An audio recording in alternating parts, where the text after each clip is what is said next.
You see, I got to Washington, and I wasn't there very long. It was literally the second day when we had to vote on the rules in Congress. And let me tell you what they decided to do. Nancy Pelosi and the Democrats decided that they were going to erase gender in the rules for the 117th Congress. Yeah, imagine that. You can't say he, she, him, her, mother, father, daughter, son, brother, sister. I'm sitting there going, wait, have these people lost their minds? Oh, let me tell you, I found out a lot more how crazy they are.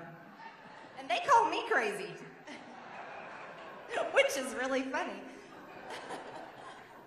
So we voted on that, and well, I voted against it, and so did a lot of other people, but the Democrats said, yeah, we don't believe in gender. We aren't going to say these pronouns and so forth. And then the days went on. Well, let me tell you, the bills that they introduced are atrocious. And I want to inform you all about something that I was shocked by. You wouldn't believe how many bills, as a matter of fact, most of them get passed by people saying their vote. We have 435 members of Congress. But yet, here's what they do. With a handful of members, maybe 10 or less Democrats and 10 or less Republicans, they call the bill to the floor and we vote on it. And the Democrats, because they're voting on all of their bills, go, yay. And then all of us Republicans are like, nay. But sadly, some Republicans say yay, which I still haven't figured out. And then it passes. Well, I want to tell you, the first time I saw a bill pass like that, I think it was audible when my chin hit the floor. You see, I believe that all members of Congress should actually vote. What do you guys think? Isn't that a novel idea? Well, you see, the Democrats in charge were so sweet to me, and then there were I think, 11 Republicans, something like that, 10 or 11. I have that list, I'm hanging on to it, that were so nice to give me some free time.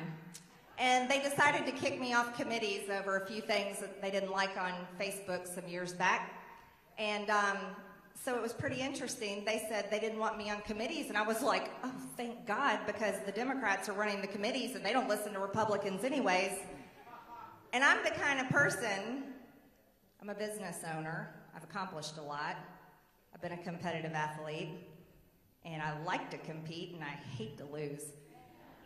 If you want to give me some time on my hands, then you better believe I'm going to figure out smart ways to use it.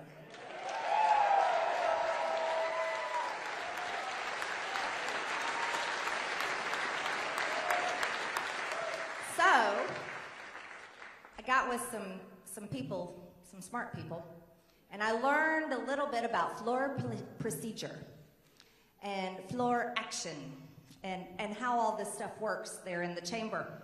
And then I found out that I can make things happen, and I don't even have to be on committees.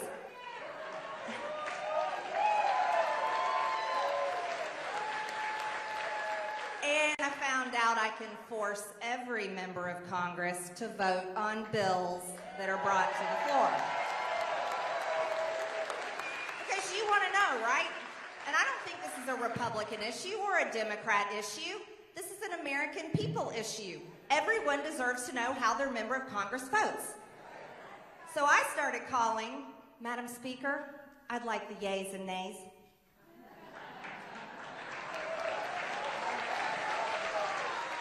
Well, let me tell you, you'd have thought that a bomb went off in there and that would be a really bad thing. Because everyone was very upset with me about that. Oh, the audacity of that Marjorie Taylor Greene calling for recorded votes. How dare she put us on record? Yeah. Let me tell you all the things that were very offensive. Number one, guess what they had to do? When you call for a recorded vote, that means everybody's got to stop what they're doing and they have to walk down to the chamber with the voting card, put it in there, and you vote. Well, does that sound so difficult to do? No. Oh, you'd have thought that it was the hardest thing ever. We were making these people work. Oh, the complaining.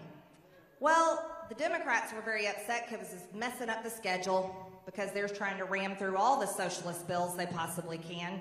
You know, like the Equality Act that puts biological men in our bathrooms and in our girls' sports. How do you guys feel about that? All right, I'll come back to that. I have a good story for y'all. Okay, and then a bunch of other bills, you know, like allowing felons to vote from prison. Do you think that's a good idea? Murder people and then you get to vote? I don't think so. Cori Bush likes that one, by the way. That was her bill.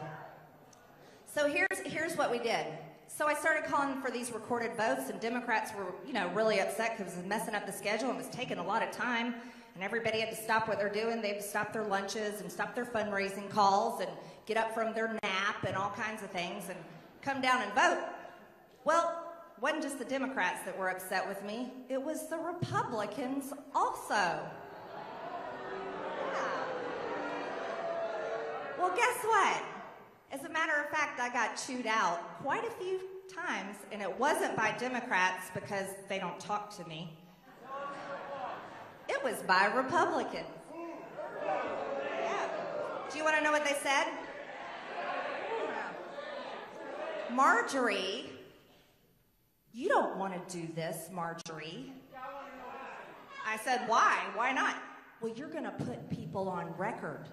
You just need to let these things pass quietly, and you can vote your conscience, Marjorie. You can say yay or nay. I was like, that's not what I'm here for. I know how to do a job, and I like to work hard. But just like you, just like all of you, just like the American people, will accept the ones that love getting paid their bailout checks and staying home and won't go to work. That's another issue. So I got chewed out for making people vote. And it was Republicans that didn't like it. Well, we can just go with the RINOs. Y'all want names, don't you? See, this is what they don't understand. And it's on both sides of the aisle. They've been there so long that they only know how to function together. And they forget who they work for. They work for you.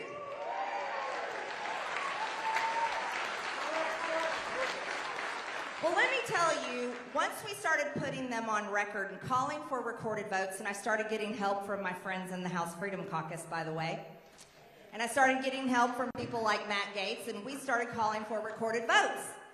Well, that changed things, and here's how it changed. For instance, there was one week, there were 28 bills that were set to go out there, and I said, put it on Twitter, because evidently Twitter is where you tell everybody everything, unless you get kicked off, right? I said, I'll be calling for the yays and nays.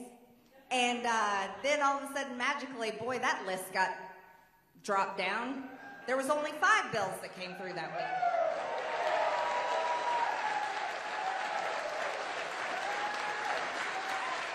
And I'll tell you one more thing that really, really sets them off. It's when I ask for a motion to adjourn. Well, that really upset people. A motion to adjourn is very important. It's when you're saying Congress needs to go home. Congress needs to stop. I want to call for a motion to adjourn every single day because Congress is so out of control. Congress needs to stop and go home.